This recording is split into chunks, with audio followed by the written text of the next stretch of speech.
All right, ladies and gentlemen, you are Locked On Falcons, and today is Twitter Tuesday. Of course, I'm your host, Aaron Freeman. We'll be answering some listener questions about the Falcons potentially pursuing Kyler Murray, whether they're going to pay AJ Terrell sooner versus later, some late round steals, and why the team seems to be intent on standing pat at their left guard position.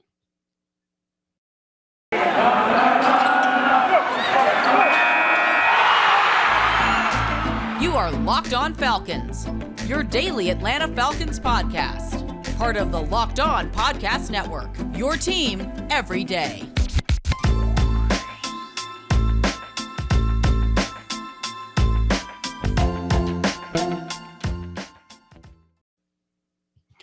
So, guys, you know me. I'm Aaron Freeman. Been covering the Falcons for many years, formerly at FalcFans.com, RIP, still going strong on Twitter at FalcFans, and of course, the host of this preeminent Locked On Falcons podcast, your daily Atlanta Falcons podcast, right here on part of the Locked On Sports Atlanta podcast family. And I want to thank everyone that makes Locked On Falcons their first listen, of course. Like all Locked On Sports Atlanta shows, you can find Locked On Falcons free and available on a variety of podcast platforms, including Apple, Odyssey, Google, Spotify, and of course on YouTube. Make sure you subscribe to the Locked On Falcons YouTube channel, and you'll get the video version of the podcast the night before the audio version drops first thing in the morning. So, guys, today is a Twitter Tuesday. Essentially, it's a Q&A mailbag episode where I basically ask Twitter to provide the content on today's episode. And we have a lot of interesting questions on today's episode. We'll start things off talking about whether or not the Falcons will pursue Kyler Murray. We'll talk a little bit about paying AJ Terrell in light of Denzel Ward becoming, I think, the highest paid cornerback in the NFL. We'll talk about the Falcons waiting at corner or waiting at wide receiver. Waiting at quarterback and wide receiver at some potential, mid to late round options for those positions. And we will talk about, we'll take a visit to Jalen Mayfield Island and we'll trash the place. No, I'm kidding. We'll talk about why the Falcons are seemingly standing pat and whether that's worth being a concern. I think you guys already know the answer to that question if you're a long-time listener to Falcons. But let's jump into our first question, which comes from Stephen Bogus at Totally Bogus on Twitter. He asks, what are your thoughts on the rumors related to Atlanta being a potential landing spot for Kyler Murray? I don't put too much stock into it at this point in time. I don't feel like this Arizona Kyler situation is headed for imminent divorce. I think it's a lot more posturing at this point in time. And, in this age of player empowerment, I feel like Kyler's trying to flex, and trying to exercise that player empowerment to sort of get the best deal possible. And we'll see how it plays out. But I'm not necessarily as keen on the idea that I think a lot of people were putting out there that, the Falcons were all in on Deshaun Watson, so therefore they'll be all in on Kyler Murray. I'd probably pump the brakes on that a little bit. We talked about this quite a bit during that 1 week in March where the Falcons pursued Deshaun Watson, but there were sort of some unique connections between the Falcons and Deshaun Watson that made that situation relatively unique, right? You had ownership here in Atlanta that has known Deshaun Watson since he was basically a kid. And you also had a coach on staff in TJ Yates that was a teammate and Deshaun Watson's position coach in Houston that, worked with him every day. And so those individuals were willing to sort of vouch for Deshaun Watson, given in light of the off-field situations that he was doing. Obviously, Kyler Murray doesn't have that and doesn't need someone to vouch for him. But what you have is no clear connections between Kyler Murray and the Atlanta Falcons like you had with Deshaun Watson. Not to mention you have probably what will probably be a significant scheme change if Kyler Murray went from Arizona's offense to Atlanta's offense, because Arizona's a shotgun-heavy spread attack, and Atlanta likes to run a lot of under center stuff and two tight end heavy personnel and type of thing. So will Kyler Murray blossom in that scheme? And then you factor in, despite all the off-field stuff on the football field, at least the last time we saw Deshaun Watson, he looked much better than what we've seen out of Kyler Murray thus far in his career. Deshaun Watson in 2020 was playing at arguably an MVP level, and we saw in Mike Sando's quarterback tiers rankings was the number 5 quarterback in the league coming off of that season. While we'll see what Kyler Murray winds up being later this summer when those quarterback tiers come out, but my guess is he'll probably be no higher than 12th on that listing, and was kind of a borderline Pro Bowler this past year in his best season in Arizona. And so I sit here and I go are you going to give up 3 first-round picks for the 12th best quarterback in the NFL? At least theoretically, again, if you could get over the off-field stuff with Deshaun Watson, Theoretically, you could justify giving up 3 first-round picks for the 5th best quarterback in the league. Can you justify that, giving that up for the 12th best quarterback in the league? And I think this is ultimately kind of where the beef with Kyler in Arizona stems from, because like Kyler wants to get basically paid like a top 3 to 5 quarterback, and Arizona's like, you're a borderline top 10 guy. And we're not going to pay you that type of money. And, when in lieu of Deshaun Watson's massive contract, how does that raise the floor for these big deals? And if you're Atlanta in this situation and you trade for Kyler Murray, you're basically trading for him under the expectations that you're going to pay him whatever he wants. So you want to pay Kyler Murray $45-50 million a year. You want to give him, I don't know what the guarantees now due to the Watson contract is going to be, but it probably went from something where you could probably realistically maybe guarantee him like $100 million over the next 5 years. Now that's $180-250 million over the next 5 years. Are you willing to do that for Kyler Murray, especially when you don't necessarily know if he's going to blossom in your scheme despite his youth, being 25 years old, like you would hope. So that's part of the reason why I'm not as sort of thinking that the Falcons are going to bend over backwards for Kyler Murray like they did for Deshaun Watson. So, but I get why people think that. But it to me, it's not an apples and oranges situation. I'm not saying the Falcons won't go after Kyler Murray, but it's just not the same. Our next question comes from James Long at James Long GSU on Twitter. He says, with the front office still somewhat in the doghouse in the eyes of fan base based on the Watson fiasco, as well as the Denzel Ward signing his market-setting contract with the Browns, do you think it is likely that sooner rather than later Terry will complete a deal with AJ Terrell, given his fan favorite status combined with deserving talent, especially when signings like Cordero Patterson's deal seem to be a direct appeasement to the fan base after the team's epic blunder? Well, I'll sit here and say this first. I think the timing of the Patterson thing made that more interesting than it really was. Like we've known for months prior to that the Falcons wanted to bring back Patterson. So it was just more the timing of that, more so than the Falcons re-signed Cordero Patterson because they wanted to appease the fans. I will say this. The news that emerged Monday, Denzel Ward, I believe, became the highest paid wide cornerback, in the NFL, signing a 5-year, $100 million contract with over $70 million guaranteed. And so when it comes to signing rookies or draft picks, you have to wait till they complete at least 3 seasons in the NFL before you can open negotiations for a new deal. So with AJ Terrell, that means we can't sign him to a new contract until after this upcoming season. And so I would imagine that if he winds up playing similar to what he did this past year, the Falcons will be more than willing to open up those negotiations, given the windfall of cap space that they're going to get next offseason, use some of that to make, AJ Terrell one of the highest paid corners in the league that may match or exceed what Denzel Ward got. If he doesn't, play at that same level this upcoming season and there's some drop off, then I imagine the Falcons will wait another year and see if he rebounds in 2023 before, really opening those negotiations in earnest. So we could see it happen sooner versus later. But again, I don't think it's going to be because they want to appease the fans. I just think they'll do it because they think it's in the best interest of the football team moving forward. Similar to what I think with the Patterson signing, just the timing of that led to it seeming like it was appeasing the fans. But we know for months that the Falcons wanted to bring back Patterson. Jack at Jack W8800 asked, do you expect Grady and Dion to be on the roster post June? Yes, I don't see any reason why the Falcons would trade them. It's still, I guess, technically the window to trading them is still open before the draft. But if they don't trade them by draft day, then to me, it doesn't really make any sense to trade them at that point in time. Yeah, you could trade them and get a whole bunch of cap space that you could use to sign your rookies and not for much else, because you're not necessarily getting the who's who of free agents at that point in June. If you wait till after June 1st to trade either one of those guys. So I just think it makes more sense for the Falcons to just retain both of those guys. If we're not talking in 10 days about trading those guys, to retain both of those guys for 2022 and then kick the tires on trading them after the season if that's the direction that you're headed on. At least you get the on-field value in 2022 versus nothing in 2022 and then waiting still for a 2022 draft pick to get the payback there. Deion Jones is still under contract in 2023, so you can trade him after the season. Grady Jarrett is not, but you can tag and trade him similar to what we saw the Packers do with Devontae Adams if, again, that's in the cards. So we'll just sort of see how that plays out. And of course, we still got more to talk about on Twitter Tuesday, talking about some of the late round steals at wide receiver, as well as whether or not it makes sense for the Falcons to wait for a quarterback like Carson Strong in the middle portion of the draft. But before we get there, guys, I do want to plug the Ultimate Mock Draft 2022 here on the Locked On Podcast Network, which kicked off Monday with picks 1 through 5.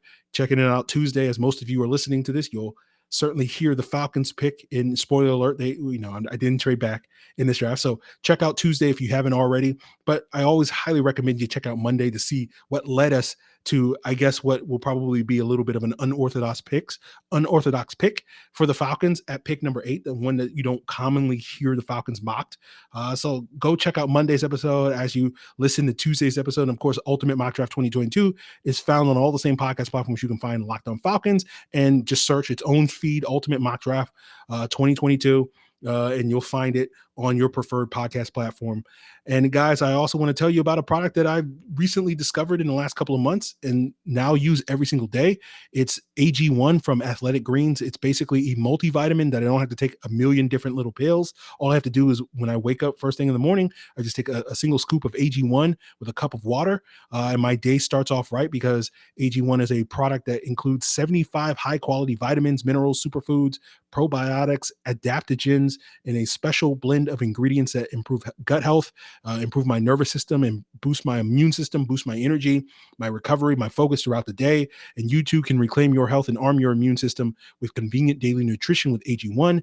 And to make it easy, Athletic Greens is going to give you a free year-long supply of immune-supporting vitamin D, as well as 5 free travel packs of AG1 with your first purchase, so that you can always get AG1 even when you're on the go. All you have to do is visit athleticgreens.com/NFL network. Again, that's athleticgreens.com/NFL network to take ownership of your health and pick up the ultimate daily nutritional insurance. And guys, I also want to tell you that while baseball is back and the NBA playoffs are starting, there's no better time than today to go sign up at betonline.net, the number one source for all your sports betting needs and info.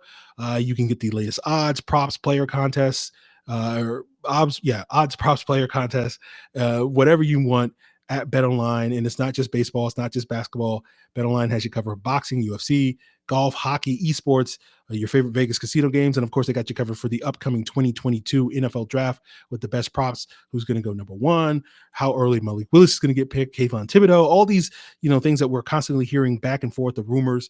Go in and head on over to BetOnline, put your money where your mouth is, and learn more about the trends in action. BetOnline, where the game starts. So our next question comes from Marco Markovic at Marco Markanim on Twitter, aka Vienna Falcons. What's your track record on getting the first round pick right in your prediction? It's not great. Basically, AJ Terrell's the only one I can sit here and say definitively I got right. Now, when it comes to like the top 10 picks, it's not so much getting it wrong or right. It's just like you just don't know how those early picks are going to go, what the order is going to be.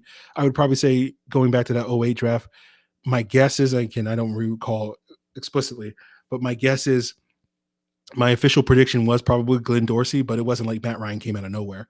Going back to 2014, I think my recollection was that like if Khalil Mack is there, he'll be the pick, but if not, then it's probably going to be Jake Matthews. 2015 was a similar conversation with Capizzi. If he's there, then he'll be the pick, but if not, then it's going to be like Dante Fowler, or maybe they reach on Bud Dupree or somebody like that. So that's kind of my hit rate as far as that goes. AJ at Parthenon and off on Twitter asks, how many punters should we draft in order to feel safe at the position? Probably just one, but I remember years ago doing past research on teams drafting specialists, and this is probably like a decade ago, that the hit rate on punters and specialists back then was very low in the draft. And I imagine very comparable to the hit rate at quarterback that is now today in the draft, like 30% or whatever that number is, depending on, what metric you're basing it off of. So theoretically, as I've discussed previously on the podcast, like, you need to take multiple bites at the apple to successfully hit on a franchise quarterback. And so, 10 years ago, maybe you needed to take multiple bites at the apple to hit on a successful punter. I imagine in recent years, due to draft picks like Michael Dixon and Mitch Wishnowsky in recent years, that hit rate is probably better than what it was probably 10, 15 years ago. And the other thing in thinking about this question, AJ, that you probably sent tongue in cheek, but I would imagine you think of the Falcons have drafted 3 punters in the last 12 drafts, 11 drafts, right? Bosher, Hoffrichter, and potentially whoever they draft this year.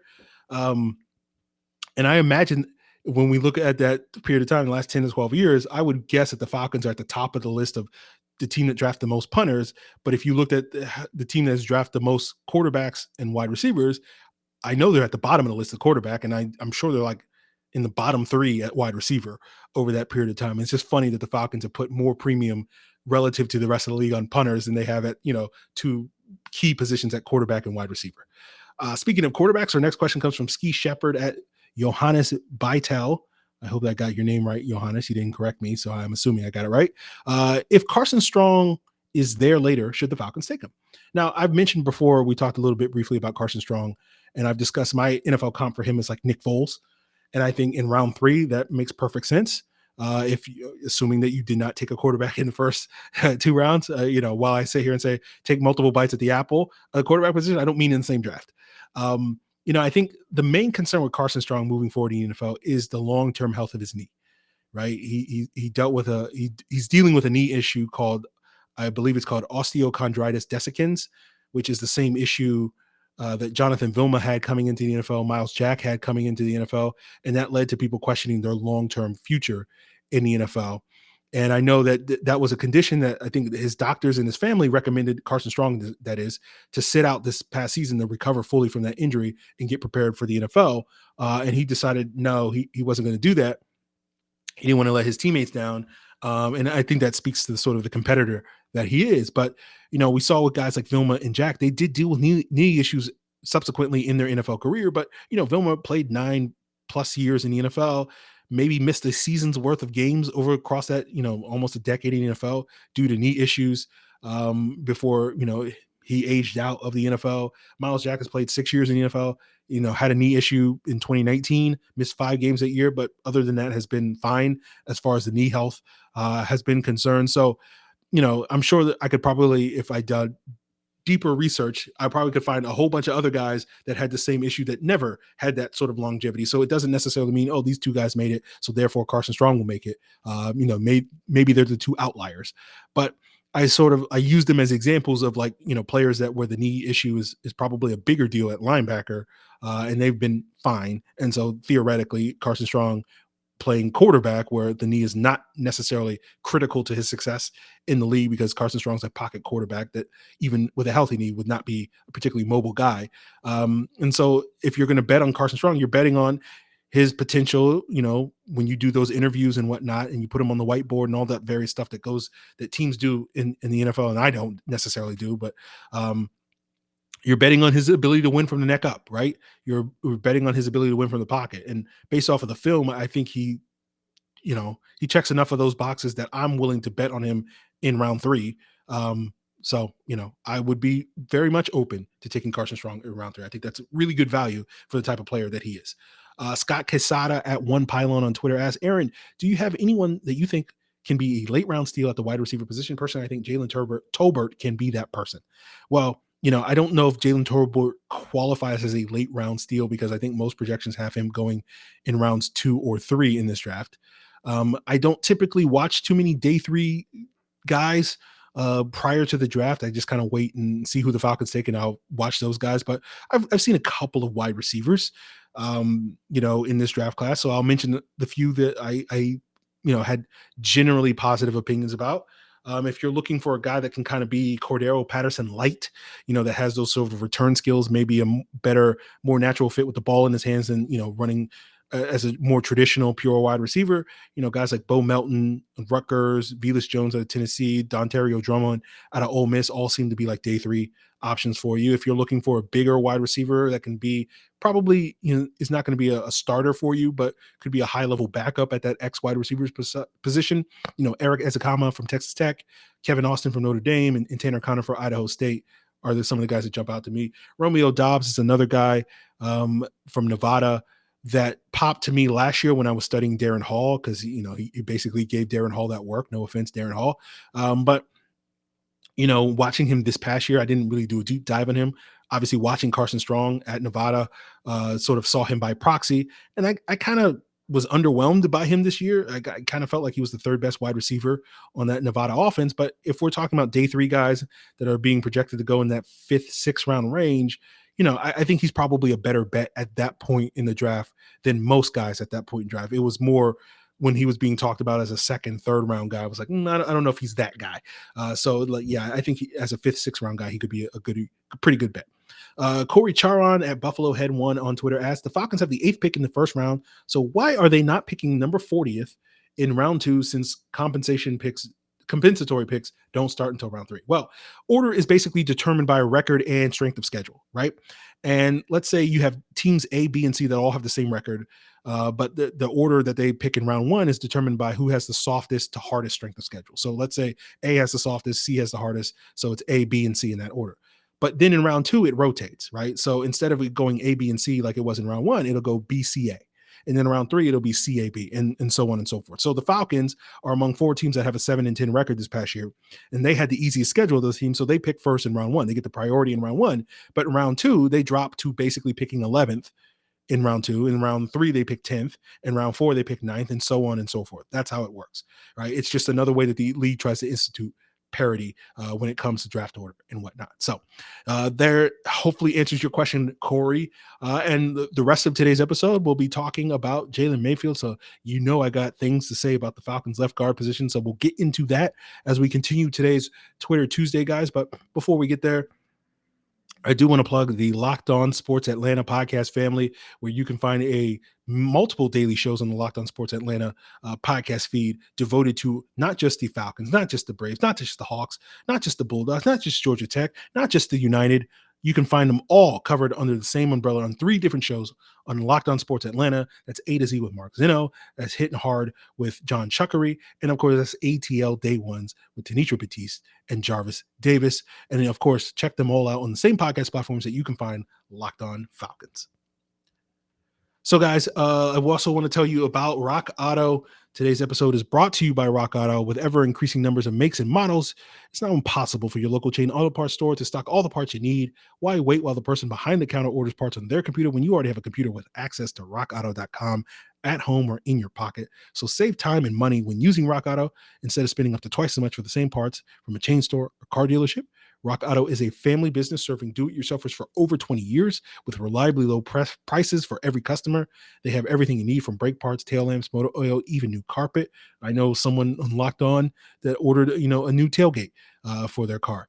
So you can go to rockauto.com, see all the parts available for your car or truck, right? Locked On in the How Did You Hear About Us box so that they know we sent you. Amazing selection, reliably low prices, all the parts your car will ever need, rockauto.com. So my good friend Aaron at CFC Aaron1 on Twitter asks, if we draft any player, who would you want? And Mally SK at Mally2Villain on Twitter asks a similar question. If the 3 of Kayvon Thibodeau, Ike Ekwonu, and Kyle Hamilton are all there at 8, who are you picking? Unbiased. Like I always say, keep up the great work. And you're the greatest podcaster alive. I appreciate that. Recently someone called me a guru, an impresario of Falcons podcast. So I'm going to take that. My answer to both of these questions is probably Ike Ekwonu.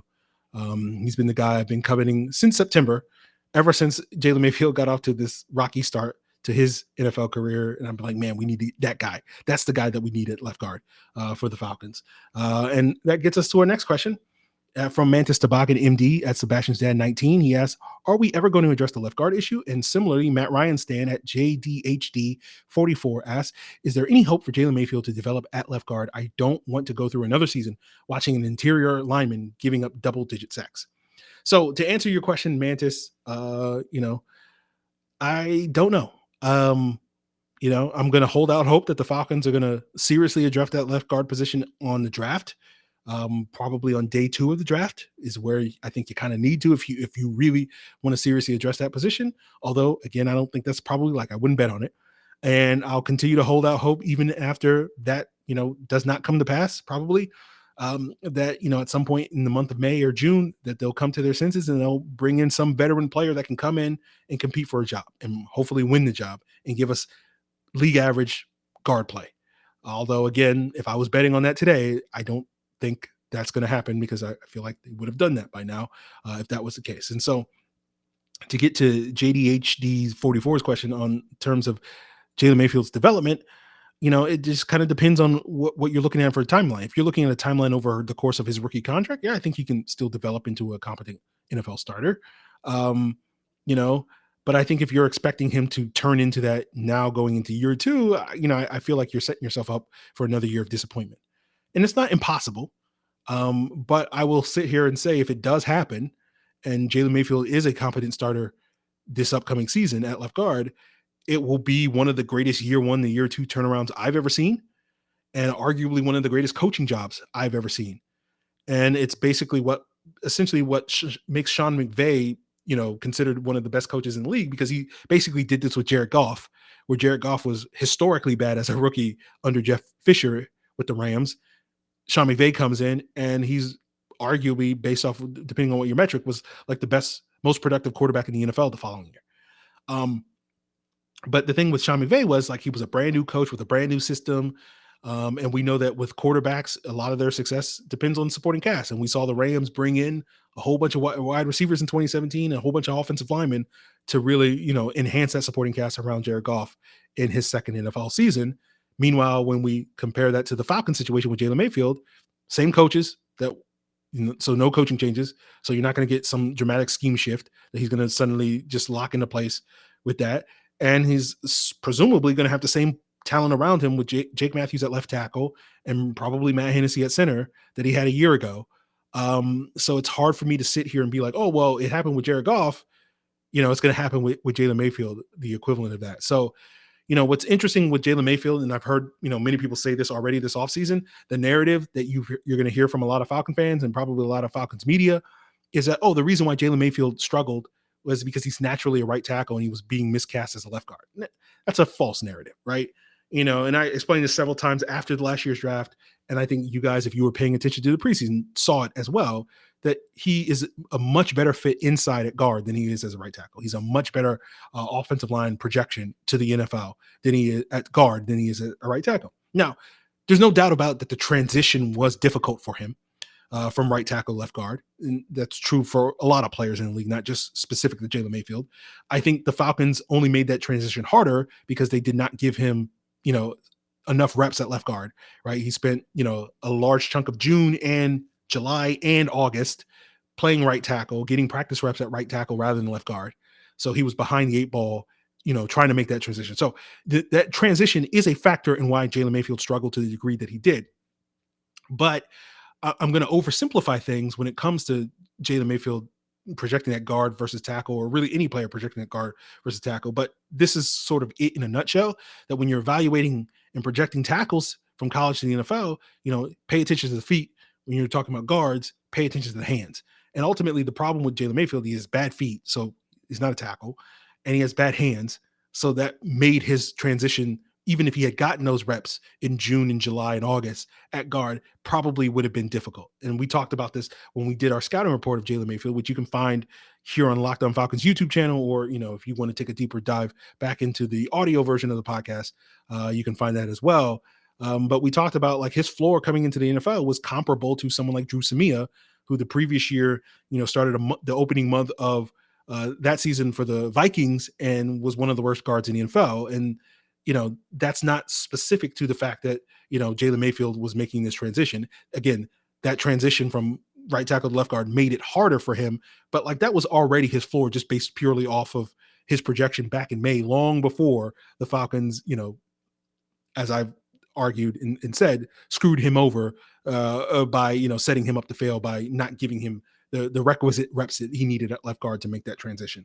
So, I sit here and I go like, while I'm not giving up on Jalen Mayfield long-term and where he's going to be, say in 2024, could be a very different and better place than he is in 2021 or 2022. But for me, like if you're in the best interest of this team, you got to improve this area of the roster. Like if you want to have a chance to, be a more competitive team this upcoming season, you're relying on your offensive line and your defensive line to go out there and make a difference for you in football games. Like, I won't go too deep into it, but like, if you're going to, like, we sat here last year and we marveled at the Falcons' ability to win close games against bad teams and bad quarterbacks, close out games against the Tim Boyles and, the various rookies like Trevor Lawrence and Zach Wilson.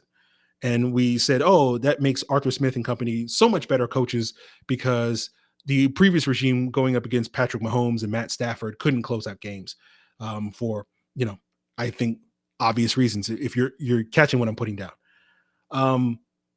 And to me, that Detroit game is interesting because like my expectations for this upcoming season is that we're going to be basically what the Lions were a year ago. And the argument I made then, and it was, controversial at the time to a lot of Falcon fans, was that the only reason the Falcons beat the Lions is because they were a much more talented team than them.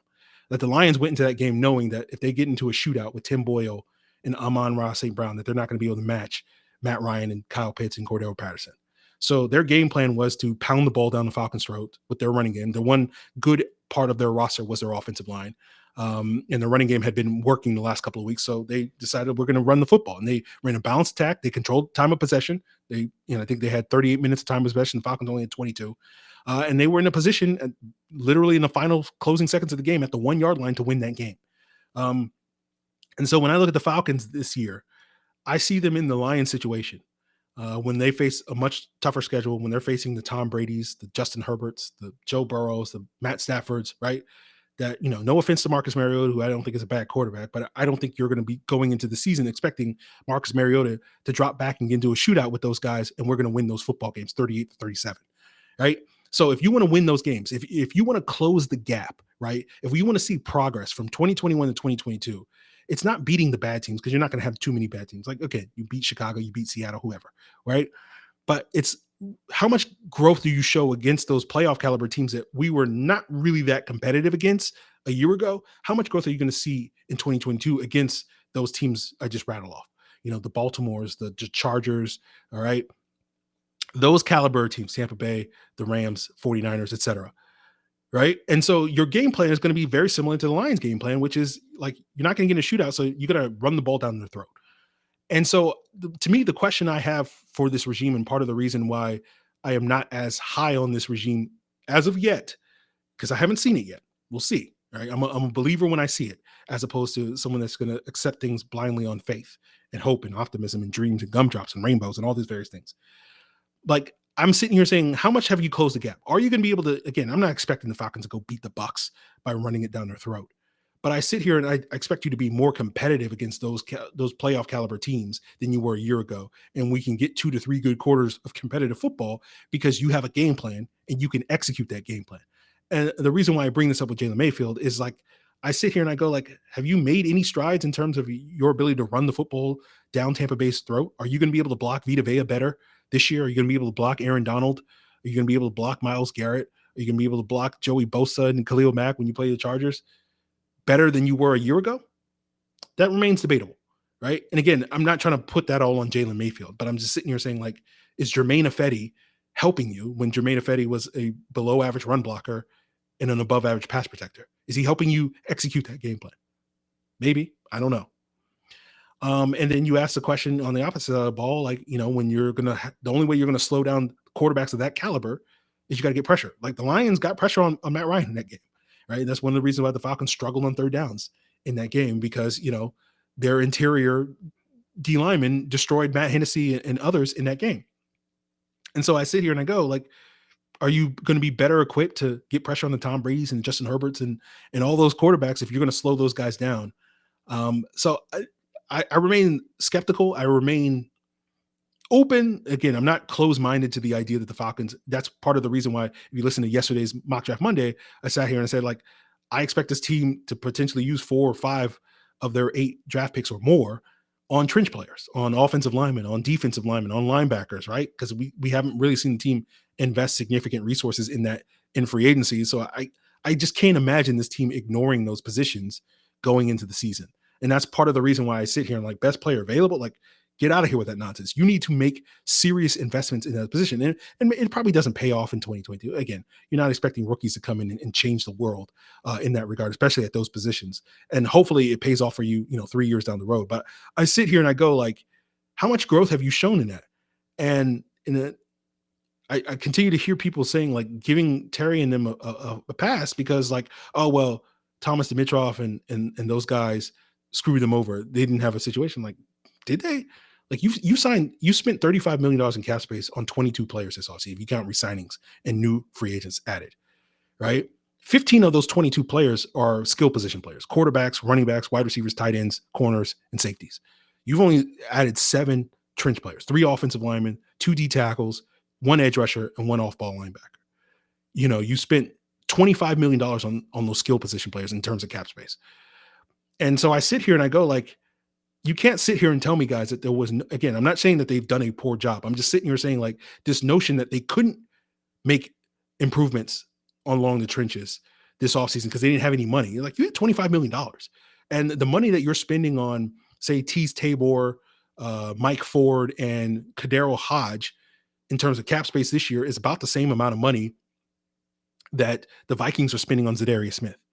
You throw, I don't know, Demir Bird into that conversation, or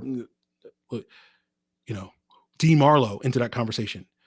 Those 4 players cost the same amount of money that James Daniels is costing. So I sit here and I go like, did you have to, again, I'm not saying that they did the wrong thing, but I'm sitting here saying like that notion that like they couldn't have improved this roster. So like, to me, the question, basically what it boils down to is 6 months from now, if we're still having the conversation as JDHD 44 puts it, that if we're still sitting here looking at this offensive line, not making any progress, this pass rush not making any progress this month. And again, I'm not saying it won't happen. I'm sitting here saying like right now, what have they done that's made significant progress? Like that's not on Thomas Dimitrov. That's not on Dan Quinn, as so many people are going to want to put it. That's on them. They made choices. I'm not saying the wrong choices, but they made choices that led to that outcome. So again, I'm not expecting them to have signed all the guys that were going to suddenly make them better than the Bucks, better than the Chargers, better than the Rams. But I'm sitting here saying that you could have made different choices that could have closed the gap is all I'm sitting here saying. So we'll see how the rest of the offseason plays out. Again, there's still time. I'm not so close-minded to the idea that they can improve. I'm in wait and see mode. I'm just not going to sit here like everybody else and sit here while we're waiting to see and be like, oh, they're doing an incredible job. I'm just like, we'll see, we'll see. So that will do it for us, guys. On today's Twitter Tuesday episode. Tomorrow, we did get some questions about Garrett Wilson and taking a wide receiver, and I have a lot to say about that, and we'll talk about that. We'll probably also get into the Vincent Taylor signing, one of the few trench players that we signed, over the weekend, and sort of what he brings to the table on tomorrow's episode.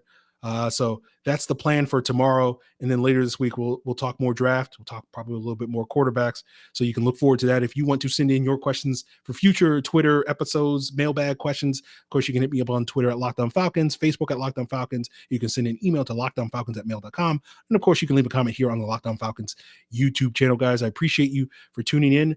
In addition to the Ultimate Mock Draft 2022, of course, you want to check out, Locked On NFL Draft.